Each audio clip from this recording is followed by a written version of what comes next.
So I'm back with yet another video about RuneScape Classic. I've gotten quite a few requests about this in the past few weeks, so I've decided to make another. It's becoming harder each time to find facts, but if you all find this interesting, then let me know. Anyway, let's get started with the video. Number 10. Influence. Originally, quest points didn't exist within Classic. Instead, there was the influence system. You would gain influence by completing quests. Unsurprisingly, gaining influence gave you different perks within the game, such as being able to sell silk to the silk trader for higher prices than normal. The system was later replaced by quest points, though. Overall, I think it's a really cool system, and definitely a way to make quests a little bit more rewarding. Number 9. Reopenings. I figure most of you know Classic has reopened to the public multiple times in the past. What you most likely don't know is all the weird differences between each opening. The very first opening, Jagex reopened the game with 15 playable servers. Within those 2 weeks, it shrank from 15 servers all the way to just 2. The fact that they even opened it with that many amazes me. The next time it reopened, they added another server, except this time, there was an invisibility glitch on all of them. I don't think Jagex did any edits to the code, but when it did occur, players had to equip a weapon in order to fix it.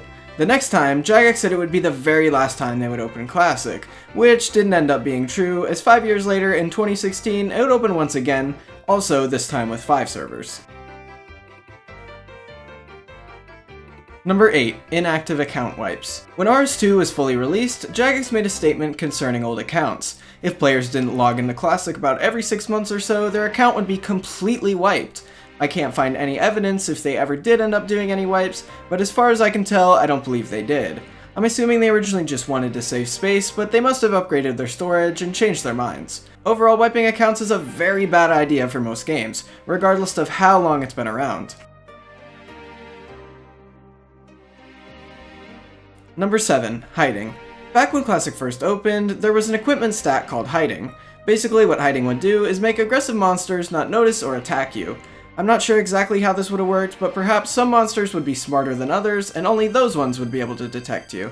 Jagex never really did anything with this though, and sometime later it was removed from the game.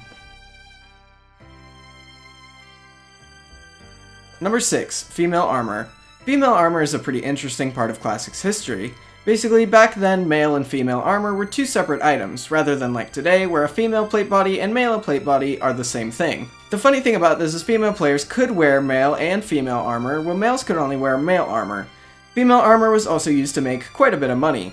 There used to be an NPC called Thrander who could switch male and female armor out for free.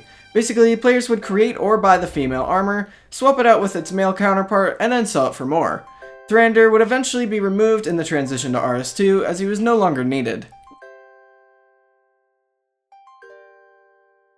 Number 5. No requirements.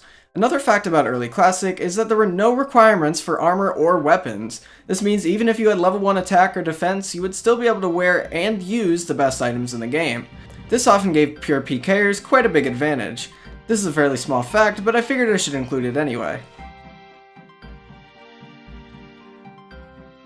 Number 4. Catching. Believe it or not, but even in a game as simple as Classic, there will still be strategies when it comes to PKing. One of the most well known is catching. Before I cover what catching is, let's recap how PKing and combat in general works.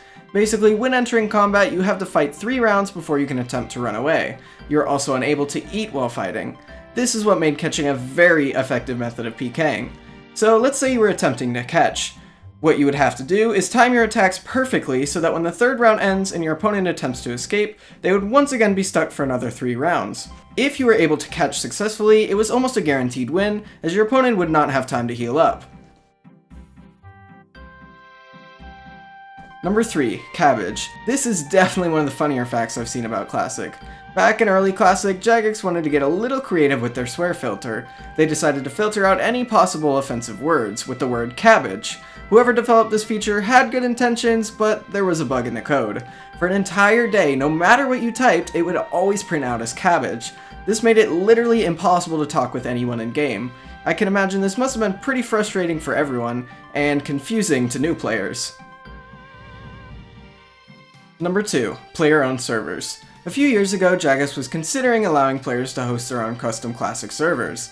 Back when Mark Gerhard was CEO, he made some statements about this. In basic summary, he said that players would be able to set their levels, spawn items, and even add cheats to the game. These servers wouldn't have affected the normal Classic servers, and those would remain open. Basically, the main idea behind this was supposedly to make gold selling and bots useless. In the end though, the project was cancelled.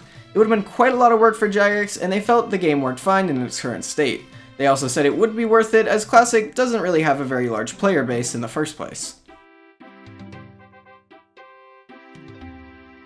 Number 1. Classes. A long time ago when Classic first opened, players got the ability to pick a class. Each class had its perks and disadvantages. For example, classes like the Miner would get level 5 mining right off the bat, but would only have 9 hit points. Other classes like the Wizard would get things like a blue wizard hat and staff. In total, there were 6 classes: Necromancer, Wizard, Warrior, Miner, Ranger, and Adventurer.